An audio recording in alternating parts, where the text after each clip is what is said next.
Ladies and gentlemen, introducing a couple of fellers who closely resemble solo artists such as Jerry Clower, Jerry Lewis, and Cher. They come from a long line of idiots, and their skin is as soft as this music, and their voices as rough and irritating as prickly heat on a baby's bottom during the 4th of July fireworks celebration. And folks, don't adjust your TV sets. They really are as ugly as they come. Turn your hearing aids down and say, yee-haw!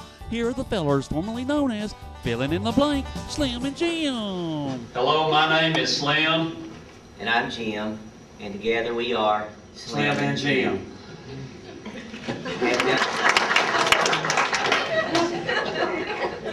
You know, Slim, Yeah? this is a very romantical type of night. Oh.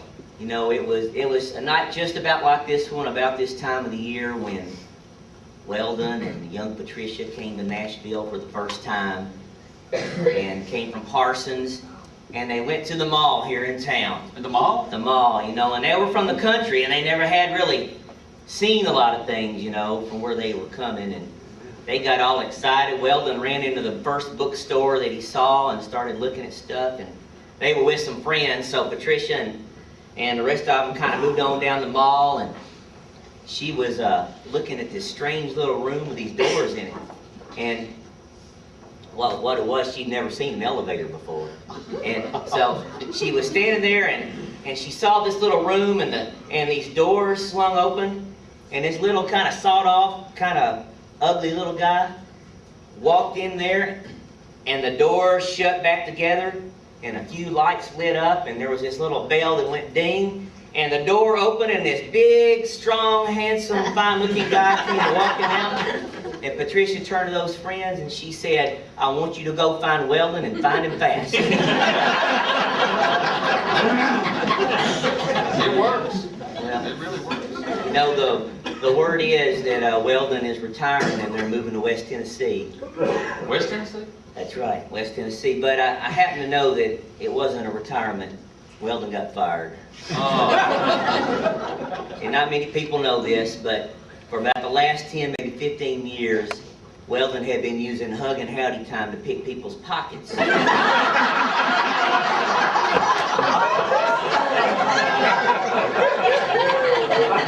what contributions been doing.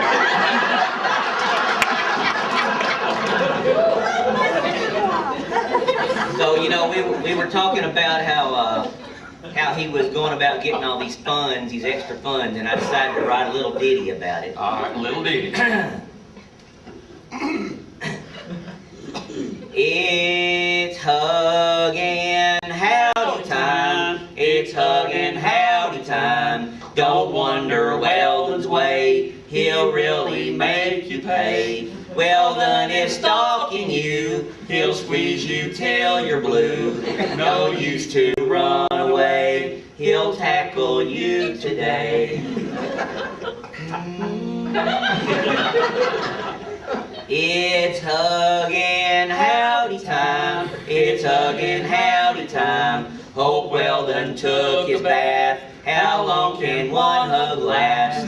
Hey, now my wallet's gone, and where's my new cell phone? It's hug and howdy time. Another Weldon crime. Another Weldon crime.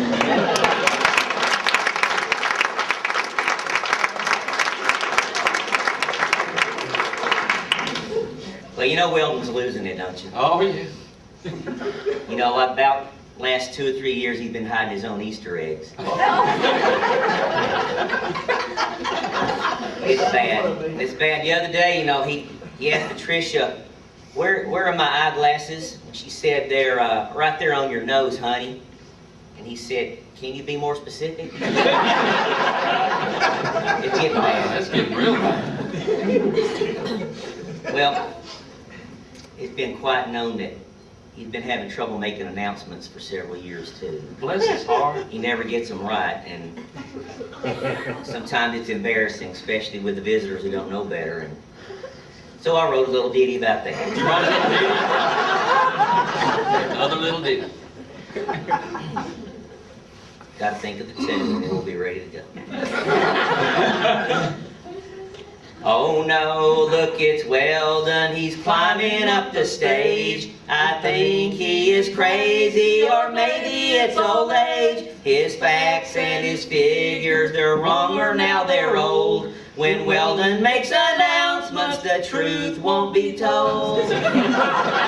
What did he say? He's messing up announcements. Lean up this way. He got that wrong. Tell him to quit. He's messing up announcements. Tell him to sit. It's the same old song.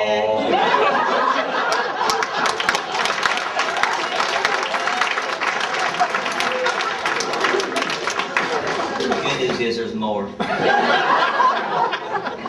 Slow this down, it's real nice. He said Bob's in traction, but really it's his heart. Said John lost a finger, but it was just a wart. He said our house flooded, but it was just a leak. Said Bill died just today. Visitation was last week. What did he say? He's messing up announcements. Lean up this way. He got that wrong. Tell him to quit. He's messing up announcements. Tell him to sit. It's the same old song.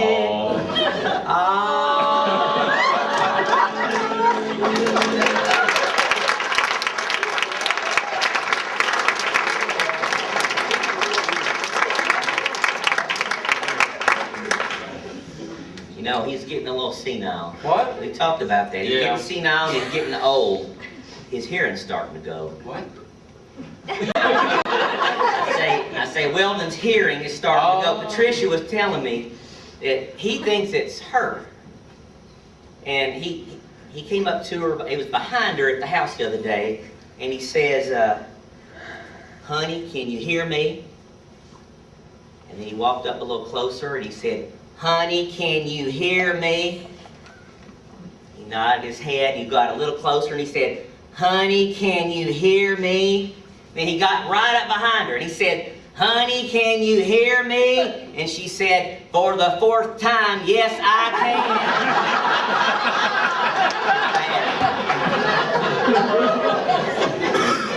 It's getting bad. It's getting real You know bad. how it is? He's starting to talk about the hereafter more and more. Yeah, what's He's that? feeling old, you know. Every time he walks into a room, he's saying, I wonder what I came in here after. You know, his driving's getting awful bad. I've heard about that. It's getting awful bad. How bad is it? Well, a couple months ago, he and Whit were down in, I think it was Alabama, is that right, Alabama? They were driving along and Weldon was zipping in and out of lanes on that interstate, zipping in and out, going 100 miles an hour, and the policeman pulled them over. Naturally. Pulled them over, and you know, Weldon's hearing's starting to go, and policeman had to walk around to the other side of the car because of all the cars coming by. So Whit rolls his window down. Weldon's sitting there, and he said, what you saying, what you saying? The policeman says, you was speeding. And he said, what'd he say? Whit said, he says you was speeding. And he goes, huh? And the policeman said, I need to see your license. And he said, what'd he say? And he said he needs to see your license. And he handed him the license, and he noticed he's from Tennessee, and he said, hey, I was up in Tennessee a while back. I arrested a man. It was the ugliest man I ever saw. And Weldon said, what'd he say? Whit said, he says he thinks he knows you.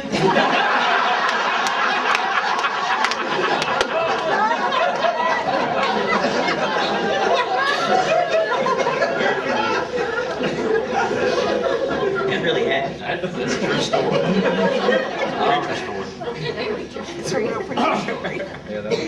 I have heard of a man in a faraway land. People say he is 201, but the story's untold, 'cause he's still not as old as our loved one. He's Weldon Rickman. Weldon so old, Weldon so old. He was there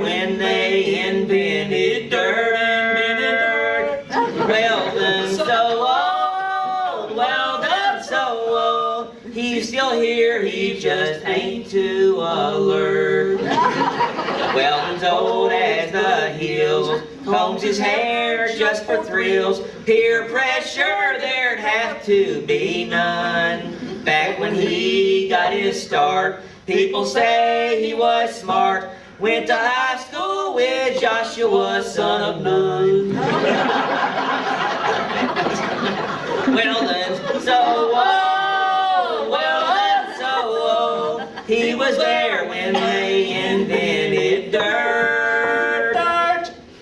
Weldon's so old, Weldon's so old. He's still here, he just ain't too alert. That's another. Oh, man.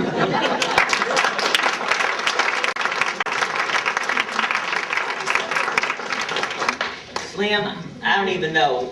You know when Weldon was born? Well, most people feel he was born in the year of our Lord only knows. Long time. I dropped my pen there, Slim. You know, he's been preaching a long time. Long time.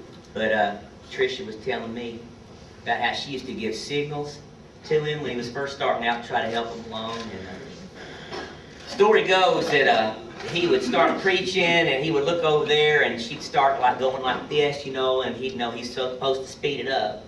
Sometimes she'd be out there, he'd look out in the crowd and she'd be giving signals like this, you know, stretch it out or move to the left or move to the right. This one time, he was pretty young, he got to preaching and he just got into it. He kept forgetting to check for signals. About 15 minutes later, he remembered he was supposed to look down at her, and he looked down there and she was giving him this signal right here. She's going. She's like that. Yes, she is like that. Yeah, he had a kid come up to him the other day. I was standing out there in the lobby, and he said, "When I grow up, Mr. Weldon, I'm going to give you money. I'm going to give you a lot of money if I can afford it." And he said, "That's nice, son. How come?" He said, "Well, my dad said you're the poorest preacher that's ever been."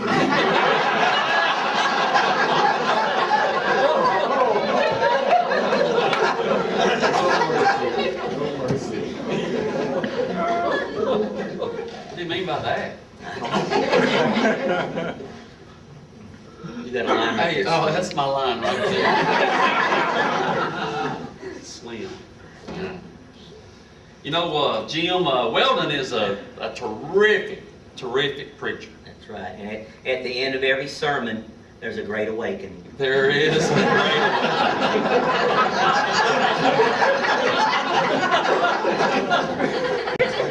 All right, now this one's going to be serious. Probably the first time in the history of Slim and Jim. It's going to be serious We're going to do a tonight. serious song. Because Weldon and Patricia, you mean a lot to us here at Antioch. And this one is no joke, okay? He was always up real early to visit shut-ins in their homes. And he prayed for God to wrap us with a hedge of thorns. He would preach early Sunday morning and teach a class all full of joy. And he visited when our babies were all born. Who's gonna fill his shoes? Who's gonna stand that tall? Who's gonna ever smile that big when you pass him in the hall? Who's gonna ever touch our hearts the way that he always has? Oh, I wonder who's gonna fill his shoes. He gave candy to our children. He visited our ill, and he spread the love of Jesus everywhere he would go. How he loved to read his Bible and share all that he had learned. If you asked for help, he never would say no. Who's gonna fill his shoes? Who's gonna stand that tall? Who's gonna ever smile that big when you pass him in the hall? Who's gonna ever touch our hearts the way that he always has? Oh, I wonder who's gonna fill his shoes. Oh, I wonder. We're gonna miss you guys. Very much. Who's gonna fill their shoes?